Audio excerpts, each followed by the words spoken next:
L'avion est intact, il n'y a que le nez qui est coupé.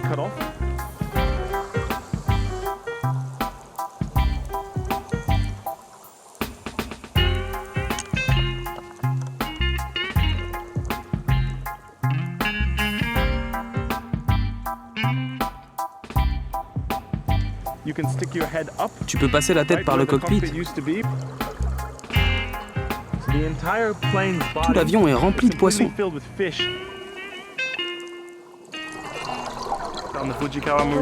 Dans le Fujikawa Maru, cale numéro 1, 3 petits avions de combat japonais. Là, j'ai pris le manche de l'avion et j'ai regardé droit devant. J'ai fait comme si c'était la Deuxième Guerre mondiale, comme si j'étais en 1944. J'essayais de voler et de ne pas me faire tuer. C'est vraiment une chose incroyable à faire, 30 mètres sous l'eau. C'est magique, très noir et mystérieux.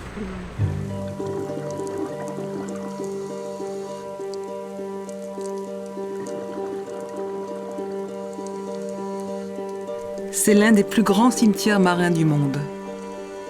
51 navires japonais et 400 avions ont coulé au fond de ce lagon en 1944. Pourquoi cet épisode méconnu de la Deuxième Guerre mondiale s'est-il déroulé ici, au cœur de cet archipel perdu de Micronésie? À Chuuk, on se le demande encore.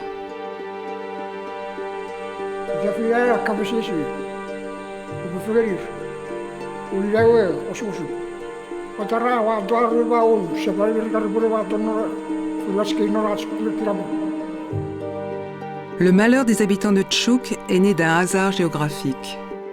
Leur lagon profond est idéalement situé pour abriter l'une des plus importantes bases navales et aériennes japonaises. C'est le bastion à abattre à tout prix pour les Américains qui, en février 1944, vont déverser un déluge de bombes sur l'archipel. C'est leur revanche de Pearl Harbor. 4000 soldats japonais vont y perdre la vie.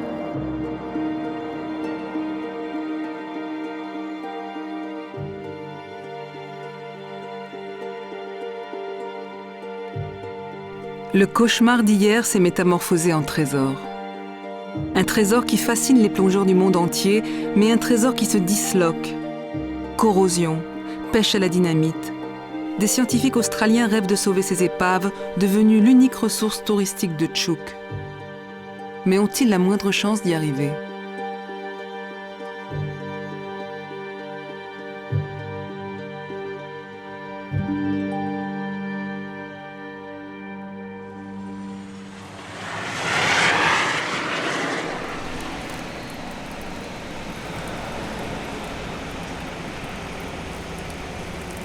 Les touristes qui débarquent à Chuuk sont tous des fondus de plongée, comme cette famille qui arrive de Floride.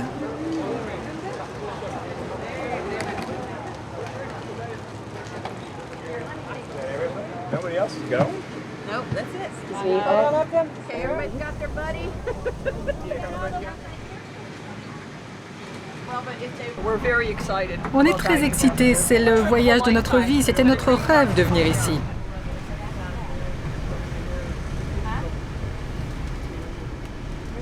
Ils parcourent l'unique route de l'île et sont vite décontenancés par ce qu'ils peuvent apercevoir.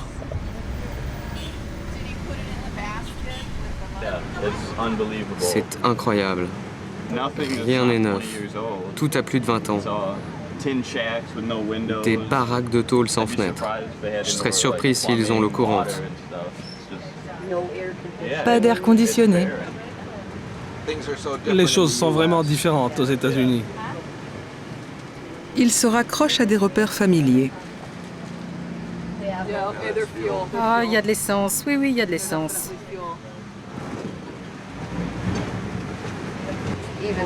C'est joli quand même.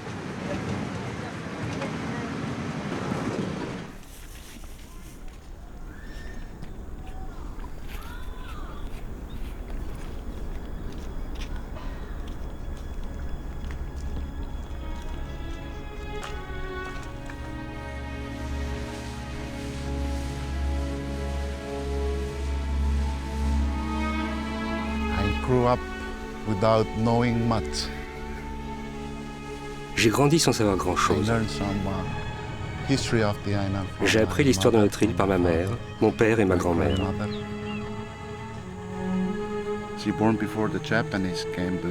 Elle était née avant que les Japonais ne viennent ici. La vie des gens était alors très simple, facile, parce qu'ils vivaient de leur récolte, de leur pêche.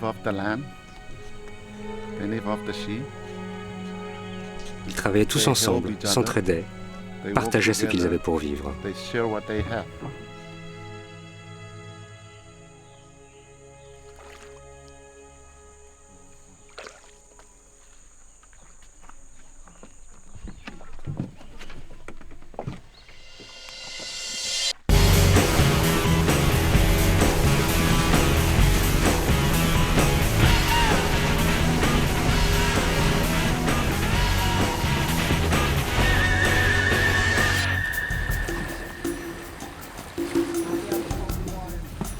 Première plongée pour la famille Boylan. Ils ont choisi l'épave la plus célèbre du lagon, celle du Fujikawa Maru.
Le canon sur le pont, tu l'as vu?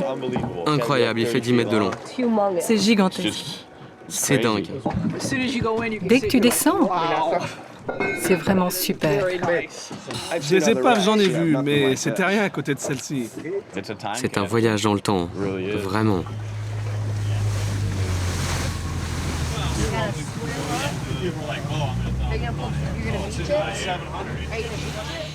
Îlot idyllique, épave majestueuse, récif corallien, Chuuk a tout pour séduire les visiteurs. Mais ceux-ci demeurent bien peu nombreux, à peine 3000 par an. Cet extraordinaire cimetière marin a beau être classé monument national, que peut-il réellement changer au quotidien difficile des Tchoukis? Longtemps administré par les Américains qui n'ont jamais réellement investi dans cet archipel, Truk obtient son indépendance en 1986 et reprend son nom traditionnel, celui de Chuuk. Aujourd'hui, l'archipel reste englué dans la pauvreté, le chômage, la corruption, sans réelles ressources naturelles, sans la moindre industrie. Le principal employeur reste l'État, devenir fonctionnaire le seul avenir. Les jeunes rêvent d'émigrer aux États-Unis. La plupart des gens s'en sortent grâce à une économie de subsistance.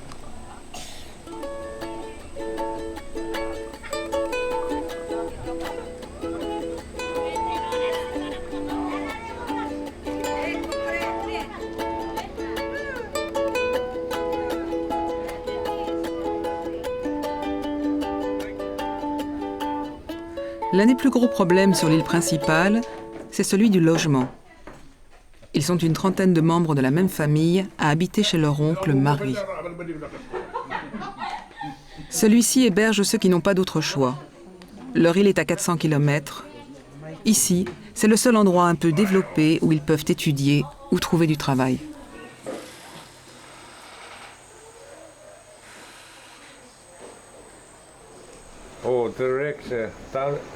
Les épaves, j'y pense pas. I just don't think about it. Ça m'intéresse pas. Ça ne me concerne pas. Tout ce que ça me rappelle, c'est la guerre.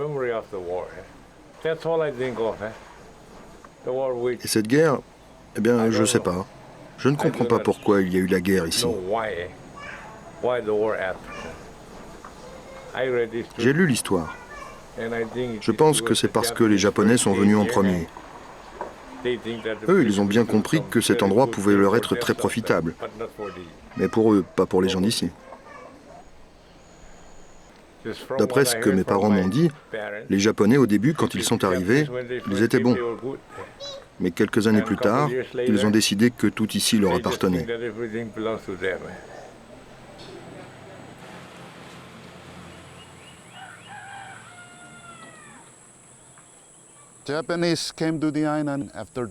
Les Japonais sont venus sur l'île après la Première Guerre mondiale. Les Allemands étaient déjà là. Le Japon a supplanté l'Allemagne. Ils voulaient que les habitants de Chuuk apprennent à écrire le japonais, à parler le japonais. Ils voulaient éduquer les gens d'ici, qu'ils apprennent la façon de vivre des Japonais.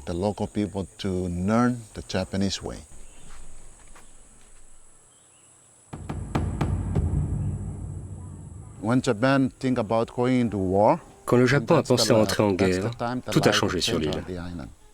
Ils ont regroupé tous les hommes de Chuuk et ils les ont utilisés comme main-d'œuvre. Ils ont construit les pistes d'atterrissage, la base d'hydravion. Ils ont hissé les canons en haut des montagnes.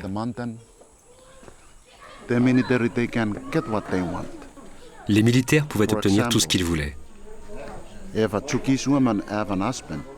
Par exemple, même si une femme était mariée, ils pouvaient l'emmener et la garder dans leur maison.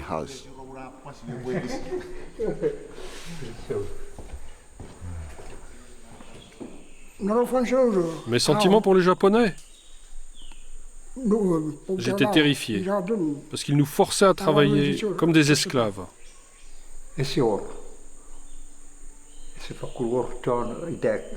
On n'a jamais essayé de résister aux Japonais, ni de les combattre. On avait bien trop peur d'eux à cette époque-là.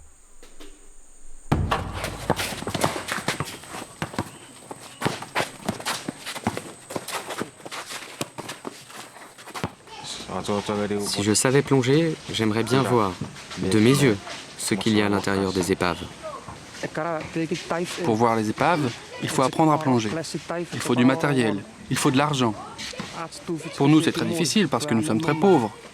On ne peut pas prendre des cours de plongée. Il n'y a que les gens riches qui peuvent faire ça.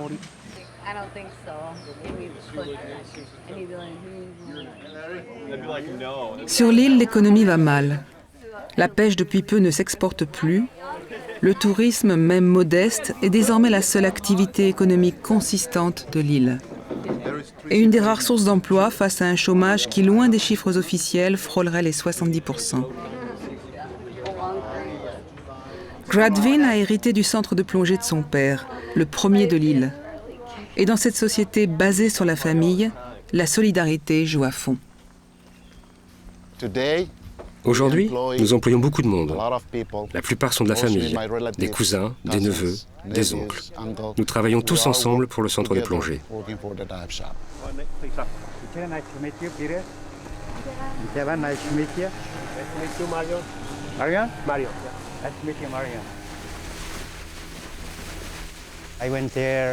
Mon premier boulot à la boutique de plongée, c'était de ramasser les poubelles.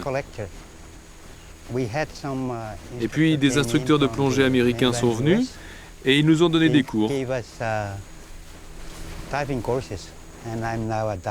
Et je suis devenu guide de plongée. C'était mon rêve. Ça a pris du temps, mais je l'ai réalisé.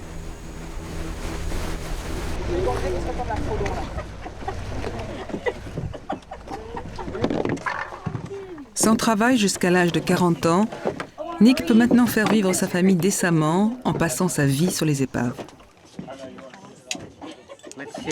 Disons 300 jours par an, 2 plongées par jour, ça fait 600 par an. C'est ma 15e année en tant que guide.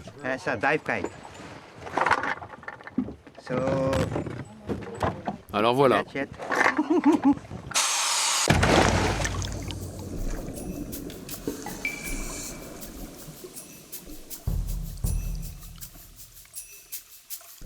Le bateau que nous allons découvrir s'appelle le Sankey Maru. C'est un autre bateau de transport. Quand il était encore à la surface, il a été bombardé par vos avions. Et c'est ce qui l'a fait couler.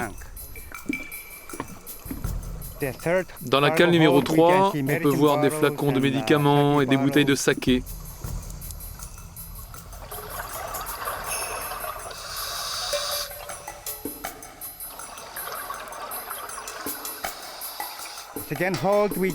Dans la cale numéro 2, on peut voir des camions, des châssis, des moteurs d'avion, des trains d'atterrissage.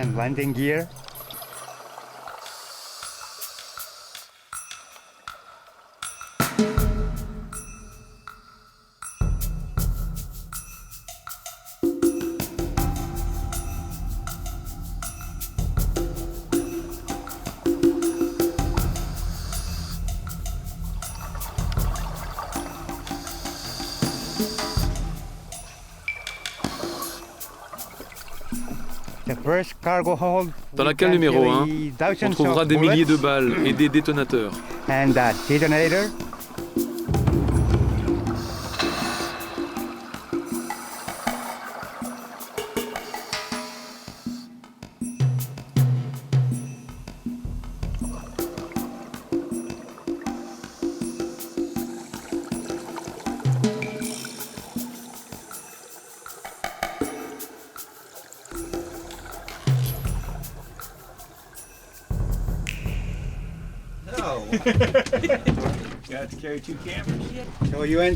Ça vous a plu?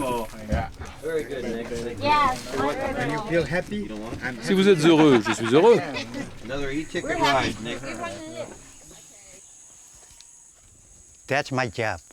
C'est ça mon boulot, rendre les gens heureux. C'est pour ça que lorsqu'ils remontent sur le pont et me remercient, je suis très heureux. Ça me rend fier, fier de mon travail. Voilà ma petite maison. Comme je suis un homme pauvre, ma maison n'est pas vraiment somptueuse. C'est comme ça.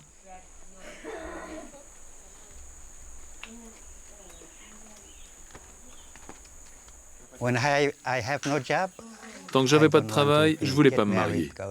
J'aurais pas pu entretenir une famille.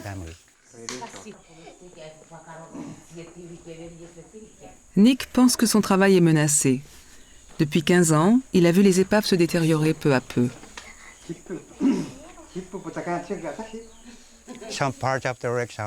Certaines parties des bateaux se sont déjà écroulées, comme les mâts. Quand les épaves se seront effondrées, j'aurai plus rien à faire, parce que les plongeurs ne viendront plus. Si je travaille pas, pas d'argent. Pas d'argent, pas de survie.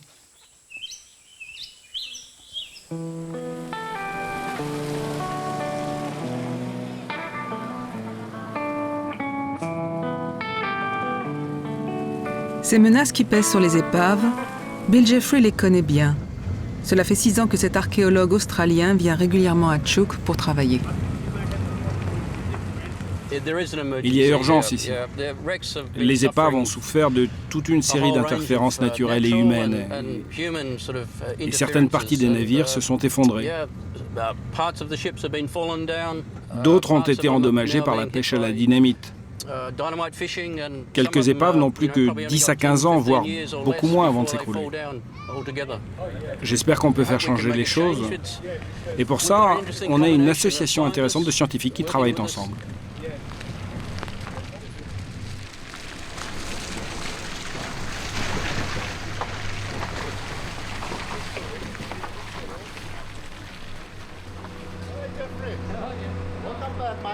Bill Jeffrey a su tisser de solides liens d'amitié avec les gens de Chuuk, notamment avec Gradvin, dont il utilise le centre de plongée.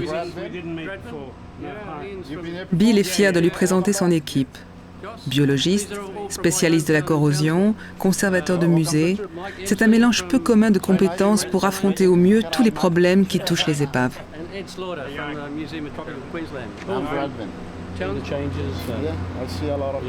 J'ai vu pas mal de changements sur les épaves durant ma dernière plongée. Plus de dégâts? Oui, plus de dégâts. Une partie de notre travail, ça va être d'étudier ces dégâts, ces causes et comment on peut les ralentir. Ouais, ça serait bien d'avoir votre expertise pour nous conseiller sur ce qu'il faut faire.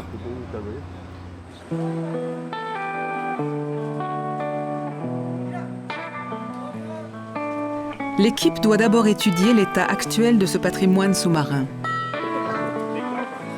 Avec plus de 50 épaves à répertorier, la tâche est gigantesque. Il faut du monde et de l'argent. Bill a fait appel à un mode de financement assez nouveau et très en vogue dans le monde de l'environnement. L'éco-volontariat. La mission est financée par des bénévoles qui paient pour participer à cette expédition. Seule condition, ces éco-volontaires doivent avoir une excellente maîtrise de la plongée. Chaque jour, il leur faut une demi-heure de bateau avant de s'arrêter au-dessus des épaves. Les biologistes, Mike Hemsley et Joss Hill, plongent souvent parmi les premiers.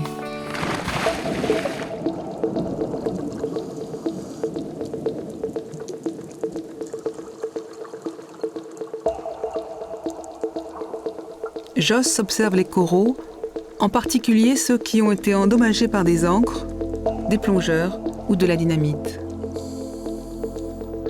Car chaque coup porté aux concrétions de l'épave va accélérer sa corrosion.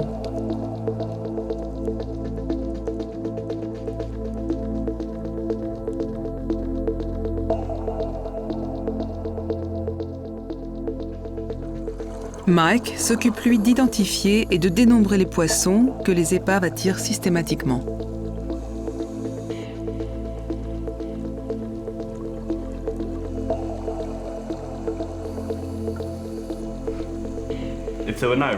S'il n'y avait pas d'épave au fond de l'eau, il n'y aurait qu'un nombre limité d'espèces qui vivraient là. Celles qui creusent des trous dans le sable et celles qui picorent les rares cailloux.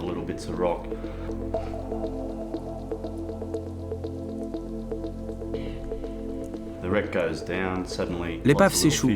Plein de petits poissons débarquent, c'est un endroit super pour vivre. Il y a plein d'endroits pour se cacher et se protéger des prédateurs.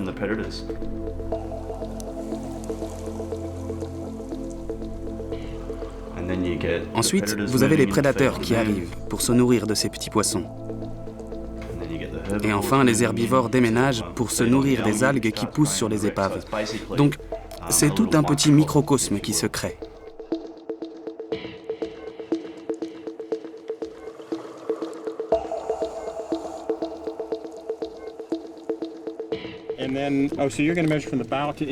Tu vas mesurer à partir de ces différents points? Alors une fois que je descends là, je dois aller vers où? Toi, tu restes au point A et je ferai les mesures vers les autres points.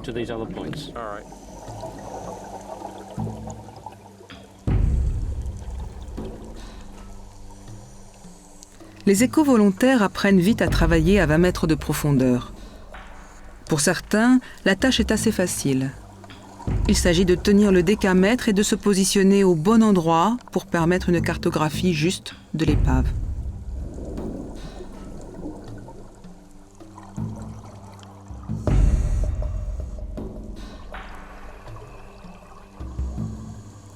Mais pour d'autres, le travail s'avère beaucoup plus compliqué. Ils doivent utiliser sous l'eau le système des cadras, c'est-à-dire cadrer un endroit, en identifier le contenu, le mesurer, le photographier, puis le dessiner. Tom et Joyce sont des jeunes retraités américains. C'est la première fois de leur vie qu'ils doivent effectuer un tel travail sous l'eau.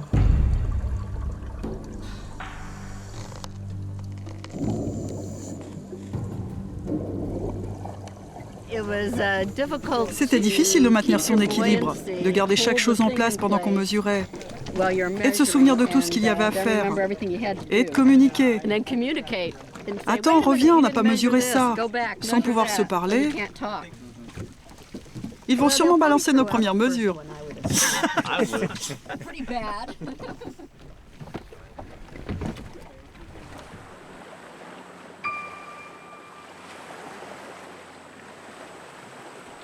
Île d'Éten. L'ancien quartier général de l'aviation japonaise pendant la guerre. L'équipe australienne découvre ce qui fut l'un des premiers objectifs à abattre pour les Américains en 1944.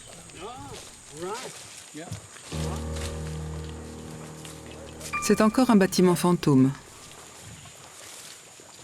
Peut-être moins excitant à découvrir, mais beaucoup plus troublant. Comme si la brutalité de la guerre était plus perceptible à terre.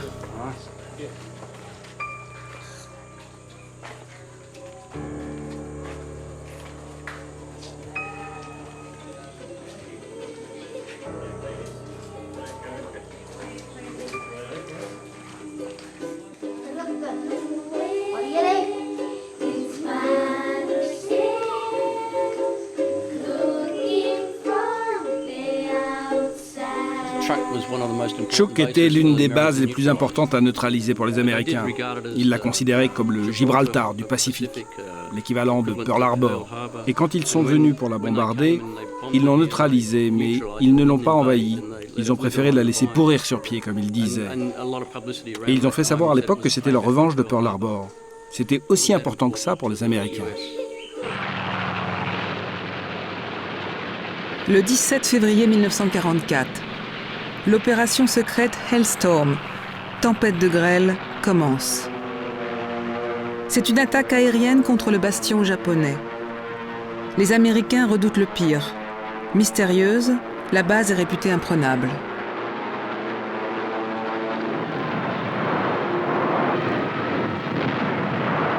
Les bombardiers américains commencent par pilonner la défense aérienne japonaise.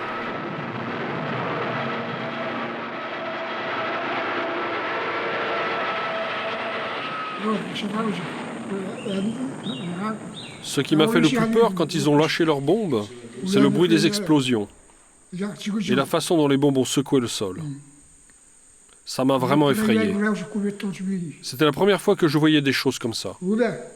Mon village, il a été balayé par les Américains. Ils ont bombardé depuis le haut des montagnes jusqu'aux mangroves. Beaucoup de gens de mon village sont morts. Je les ai vus mourir, devant moi. J'ai vu leurs intestins sortir de leur ventre. J'en ai vu perdre leur tête. Dans le lagon, la plupart des navires de guerre ont déjà fui, alertés par un vol de reconnaissance américain 2 semaines plus tôt. Mais beaucoup de navires marchands sont encore là pour décharger leur ravitaillement. De l'armement, des tanks, des camions, de la nourriture, des médicaments. Les navires ne résistent pas à 2 jours de bombardements intenses. Les pertes humaines sont très lourdes. 4000 soldats japonais meurent. L'archipel de Truk est défiguré.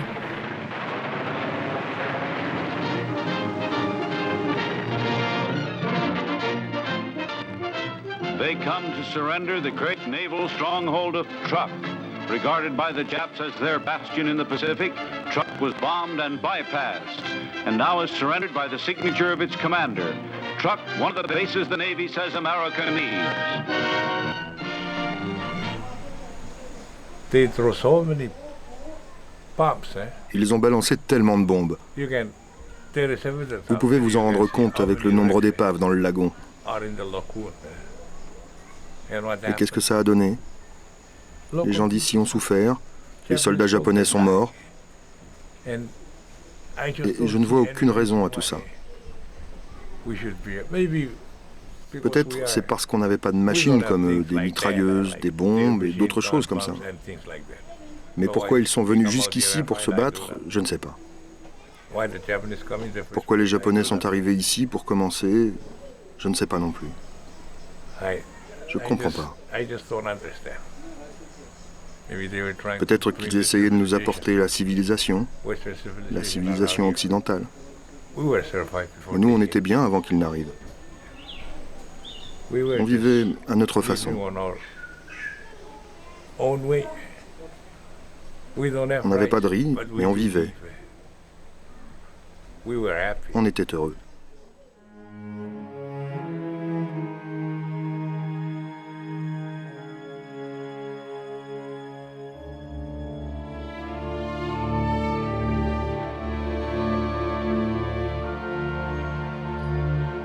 Depuis 1944, ces épaves dorment dans le lagon de Chuuk.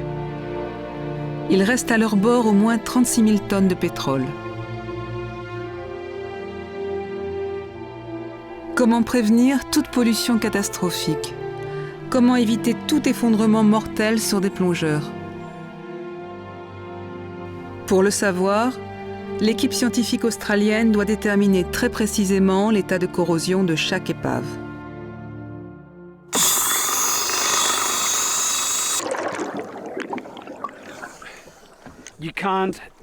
Vous ne pouvez pas savoir si le métal est en bonne santé ou pas, simplement en le regardant, parce qu'il est recouvert par une couche de coraux et d'algues. Il faut donc percer à travers tout cela afin de placer nos électrodes tout contre le métal. Ian MacLeod est l'un des meilleurs spécialistes au monde de la corrosion des métaux. Il ausculte ces épaves comme un médecin prendrait la tension d'un patient.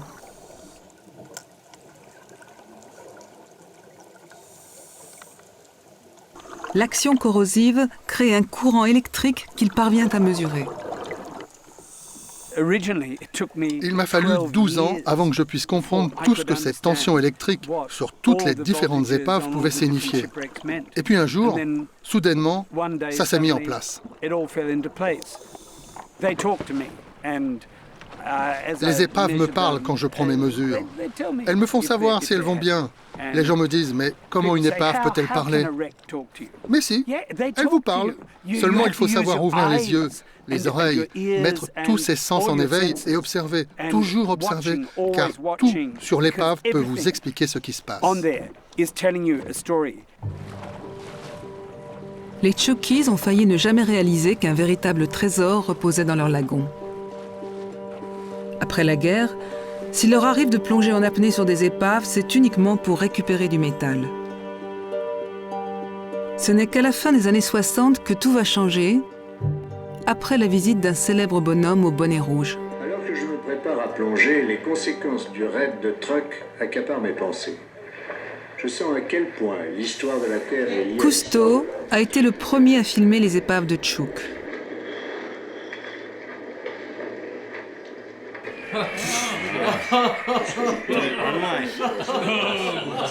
Le short, oh le short. Les épaves, c'est l'aventure, le mystère, l'émotion humaine.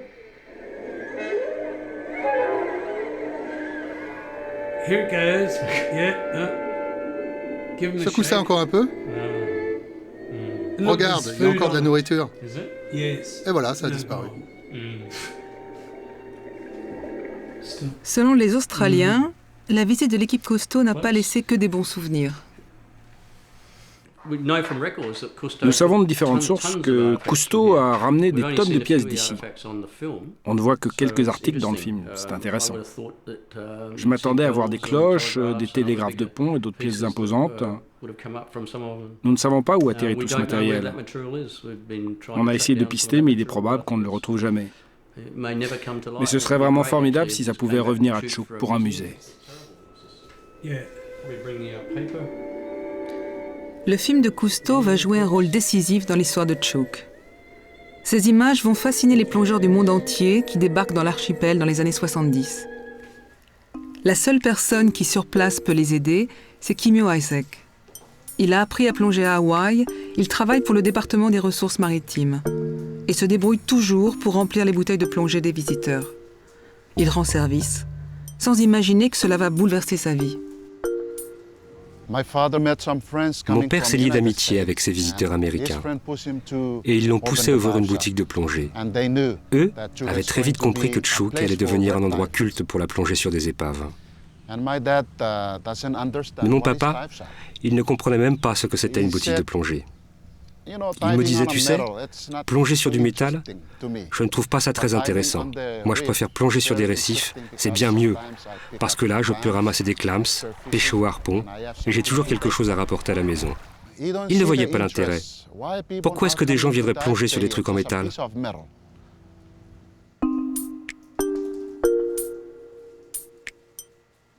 Kimio va vite réaliser combien les étrangers aiment aller voir ces fameux trucs en métal. De Kennedy Jr. à James Cameron, son centre de plongée rencontre le succès. Charismatique, le pionnier se bat dès le début pour préserver les épaves en tant que musée, freine les vols, empêche les pillages et impose le respect de ce sanctuaire. Car Kimio a vécu les bombardements, il avait 17 ans, il a vu les bateaux japonais couler.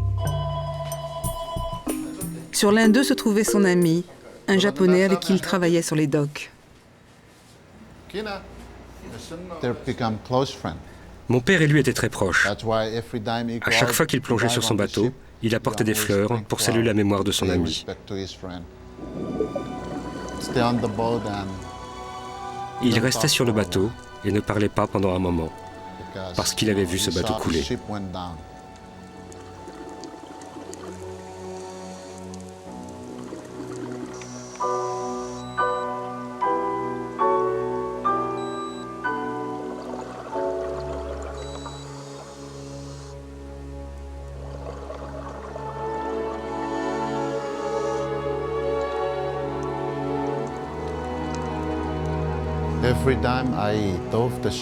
À chaque fois que je plonge sur une épave, j'imagine la façon dont les gens sont morts.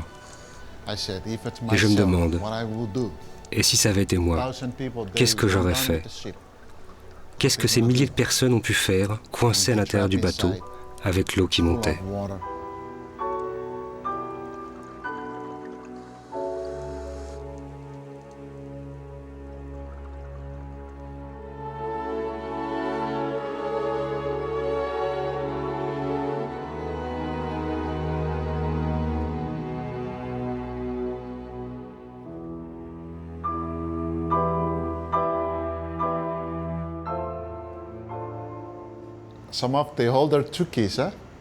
Ici, il y a des vieux qui disent « C'est bien fait s'ils sont morts comme ça », parce qu'ils ne pardonnent pas ce qu'on leur a fait.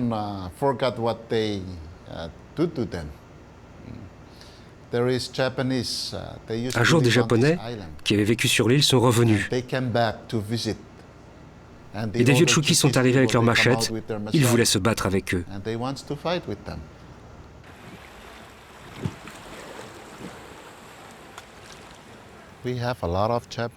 Nous avons beaucoup de touristes japonais qui viennent à Chuuk.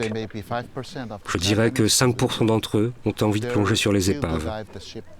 95% préfèrent aller plonger sur les récifs en dehors du lagon. Peut-être ressentent-ils quelque chose quand ils plongent sur leur propre bateau.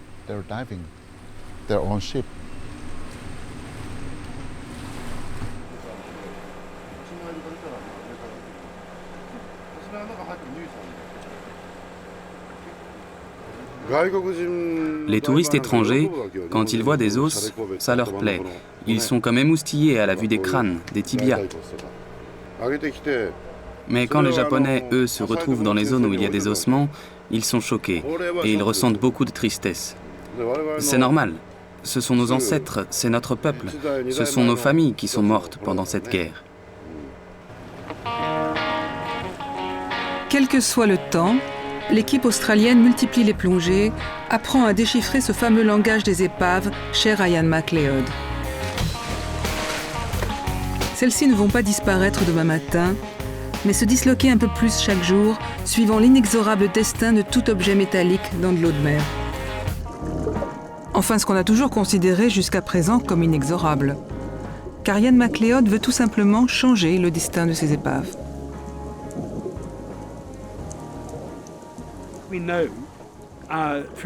On sait d'après nos calculs que le Fujikawa Maru va encore durer entre 5 et 12 ans.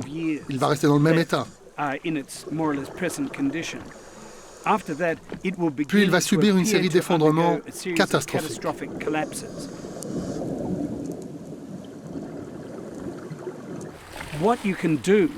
Ce qu'on pourrait faire, c'est traiter l'épave en la conservant sur place.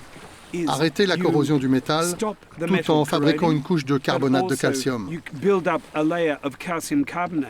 Et ce serait comme l'envelopper dans une merveilleuse couverture. Elle nous dirait « Voilà, je ne vais plus m'effondrer ».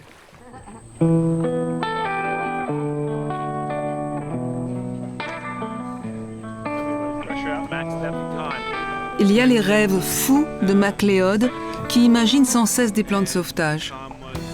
Et puis, il y a la réalité. Des missions limitées dans le temps qu'ils espèrent multiplier pendant 3 ans s'ils trouvent assez d'éco-volontaires pour les financer. Quant au budget que l'État de Chuuk peut consacrer à la préservation des épaves, il apparaît totalement dérisoire aux yeux de Bill Jeffrey. En Australie, on a une seule épave de la même taille, le Yangala, et on a du mal à s'en sortir. Ici, c'est un pays très pauvre et il doit s'occuper de 50 épaves gigantesques.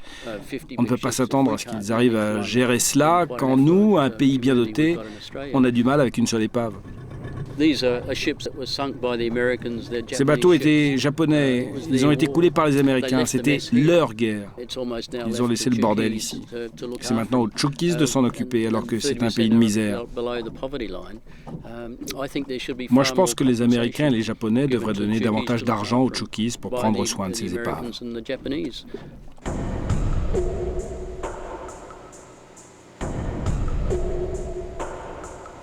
Aux États-Unis, les épaves de guerre contenant des restes humains sont interdites aux plongeurs.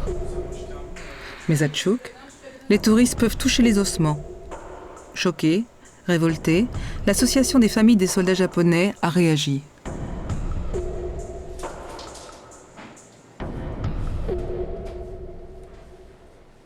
Moi,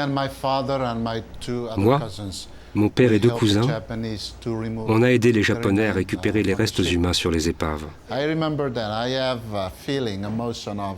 Je me souviens que c'était très troublant d'aller creuser là-dedans.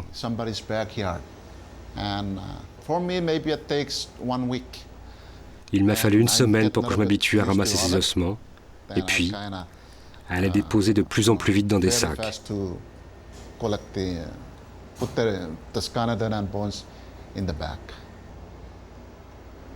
Mais au début, je n'étais pas rassuré. J'étais nerveux, parce que j'ai peur des fantômes.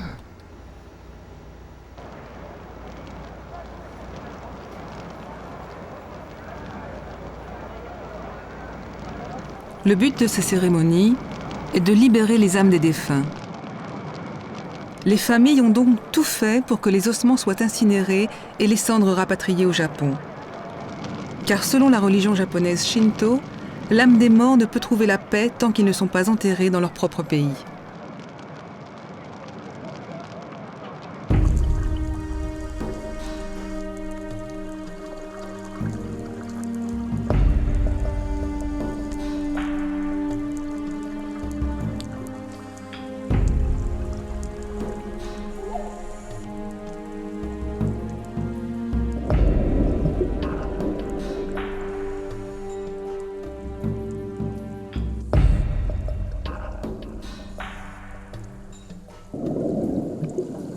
Sur chacune des épaves, l'équipe australienne traque tous les indices qui leur permettront de résoudre la question la plus importante. Combien de temps ? Combien de temps ces monstres d'acier résisteront-ils ?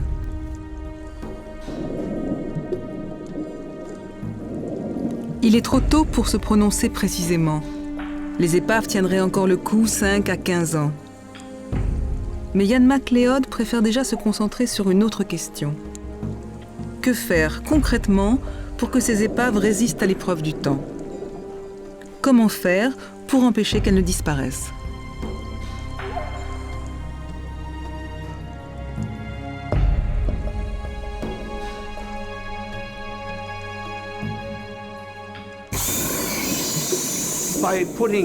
Si on place des capteurs solaires sur une barge reliée à l'épave, le courant électrique circulera dans le métal et arrêtera la corrosion. Et on pourra vraiment préserver ces épaves pour toujours, in situ. Une des choses formidables avec l'électrochimie et la corrosion, c'est que tout cela, c'est une histoire d'électrons quittant le navire. Donc en fait, c'est un courant que l'on peut renverser. Notre boulot, c'est d'essayer de faire durer l'histoire. Mais au lieu d'extirper tout cela pour le mettre dans un musée, on créera un musée sous l'eau, dans le lagon, et on sécurisera les épaves pour que les prochaines générations puissent en profiter.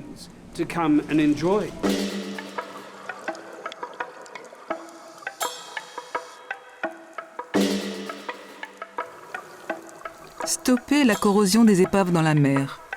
C'est une véritable révolution. L'opération n'a jamais été réalisée sur une épave entière, mais Ian MacLeod a déjà expérimenté avec succès cette technique sur des ancres et des canons. La prouesse scientifique ne lui fait pas peur. Le coût financier pourrait être envisagé. Mais pour que cette solution extraordinaire puisse être réaliste, l'équipe doit affronter un autre problème qui frappe au cœur même des épaves, celui de la pêche à la dynamite.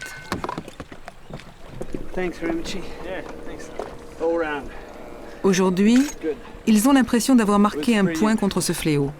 Je n'avais jamais trouvé une acidité du métal aussi importante qu'aujourd'hui. Et cela correspond parfaitement aux dégâts provoqués par les ondes de choc de la dynamite utilisée par les pêcheurs. Si vous voulez, l'épave, elle fait comme ça. Je suis très malheureux. Pour la première fois, nous sommes arrivés presque immédiatement après les dégâts.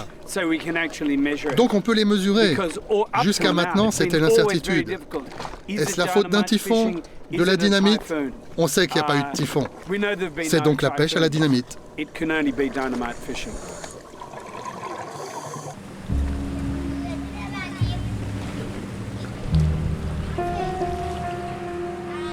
En prouvant que les épaves sont directement menacées, l'équipe australienne arrivera peut-être à remobiliser la lutte contre ce problème de société. La technique de la pêche à la dynamite a été enseignée par les Japonais aux locaux lorsqu'ils mouraient tous de faim après les bombardements. Depuis, les Chukis n'ont jamais été à court de munitions puisqu'elles abondent à terre et sur les épaves où les pêcheurs viennent se servir.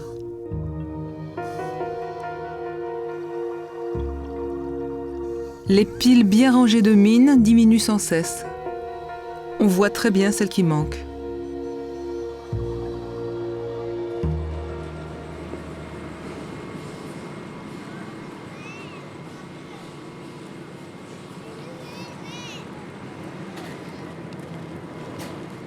Bill Jeffries sait combien cette pêche à la dynamite peut ruiner non seulement les épaves, mais l'avenir de Chuuk.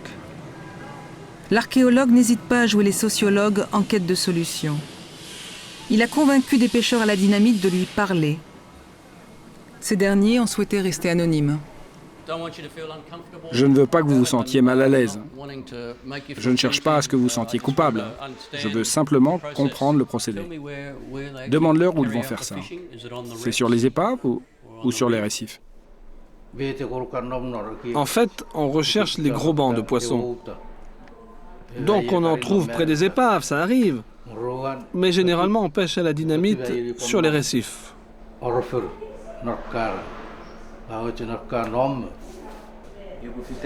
Combien vous pouvez gagner en une journée? C'est $1000 au minimum. Mais si on attrape des centaines de poissons, c'est beaucoup plus que cela. Donc la récompense est tellement grande que ça fait oublier le danger, le risque de perdre sa vie, perdre un bras, une main. Tous les risques sont oubliés. Ce qui est intéressant, c'est que ce n'est pas un travail pénible, ça peut prendre 2 à 3 heures. Et si on attrape le poisson très vite, c'est réglé en 1 heure.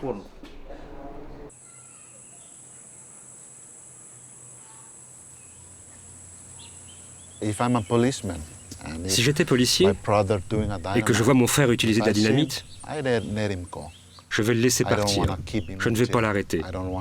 Je ne veux pas le voir en prison. C'est comme ça que ça se passe ici. Je pense qu'à l'avenir, tout cela va changer. Parce que la jeune génération est éduquée. Ils comprennent nos coutumes, mais comme ils ont reçu une éducation, ils peuvent la mettre en pratique.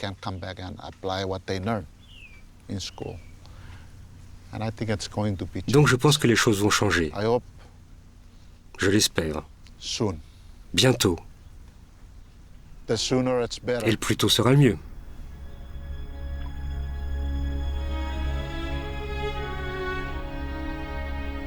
Chuuk est en train de perdre ses épaves, c'est-à-dire le seul trésor que les Occidentaux ont bien voulu lui laisser. est la seule économie substantielle qui tienne encore debout. Préserver cet étrange trésor n'exigera pas seulement un exploit scientifique. Il faudra trouver le moyen d'intéresser l'ensemble des Tchukis à protéger ces épaves qui, pour l'instant, sont encore loin de leur quotidien.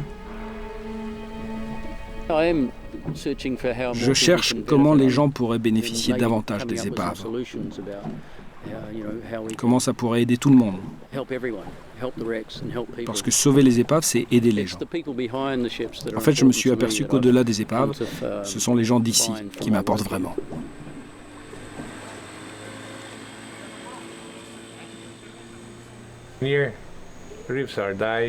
Ici, les récifs se meurent. Les poissons sont devenus tellement petits, quand on va au marché, on ne trouve plus que des petits poissons, plus de gros à cause de la dynamite. Je ne sais pas ce qui va se passer dans l'avenir avec ces récifs qui disparaissent. Les poissons dépendent des récifs. Je ne sais pas. Mon temps est bientôt venu. Dans quelques années, je serai parti. Mais les autres, je ne sais pas comment ils vont faire.